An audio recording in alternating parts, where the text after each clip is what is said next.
That idea of Russ and how much of this is on him and how much of this is about the protection in front of him, here's a really tough part about that, is what Kurt said is 100% right. Russ does take some sacks because he holds on to the ball longer. Seattle also gets an awful lot of big plays out of that. Seattle also hasn't provided him with great pass protection. Like, all of those things can be true. And finding a new way to do it, listening to him, what I thought I heard was that they could benefit from a new passing system in here. Yeah. That they could benefit from having something that isn't as predictable, and that giving Russ a different car to drive could really be helpful here. And that's probably to explain why Shane Waldron is now your offensive coordinator. Something I have always heard and then now witnessed over the last 2 years with the Seahawks has been that the offense was rather simplistic. It's not necessarily the worst thing in the world when you have a playmaker like that, because it doesn't become so simple when Russ is improvising. But Russ's ability to improvise is waning. Not significantly, but it is waning. And that's why all the pressure this year is on Shane Waldron. Shane Waldron has to find a way to make this offense just more efficient, crisper, and it can't be one like we saw last year where legitimately the same defense was really just giving them fits because they couldn't figure out how to beat it. And then when you add the interior pressure that Seahawks interior of the offensive line sometimes struggled in protection with, it's a perfect storm. If there's one thing that has infuriated me, it is the characterization that somehow Pete Carroll over the past 3 months has decided he's going back to basics. Like that it's time to get down to the bedrock and we're going to pound the rock again.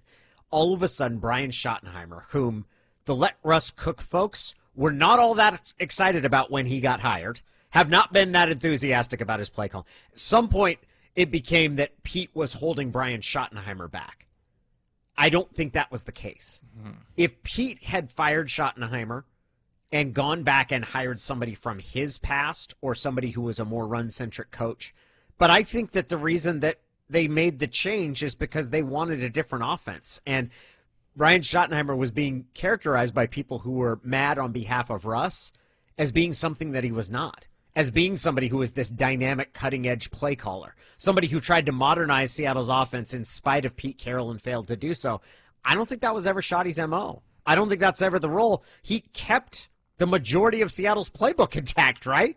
So if there's one thing that I've felt everybody's gotten wrong, it's been the idea that Brian Schottenheimer was some agent of change and may have even decided he didn't want to be here anymore because Pete was going to want to run the ball more. That's not how that's just fundamentally untrue. There were moments over the last 2 years where I found myself surprisingly enthused with the Brian Schottenheimer experience. That said, sometimes you got to remember what a guy's reputation has been for the entirety of his time in the NFL. And for the most part, Brian Schottenheimer offenses, politely, have been boring at best. And when you think about that, whether it's with the Rams or it's with the Jets, or it's with Georgia when he went back to college after the time with the Rams. Great point.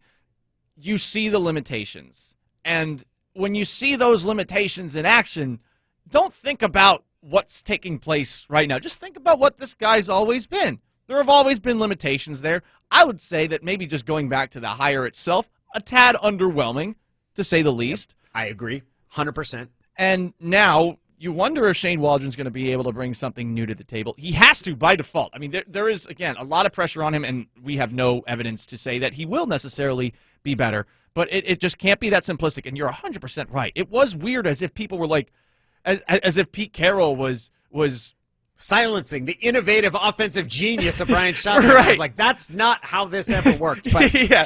Shane Waldron has walked into a situation where there's toothpaste all over the counter. Like, it's just a massive mess, and you've got a scrunched up tube, and Pete Carroll's like, hey, let's put all this back in. How do you think we could do it?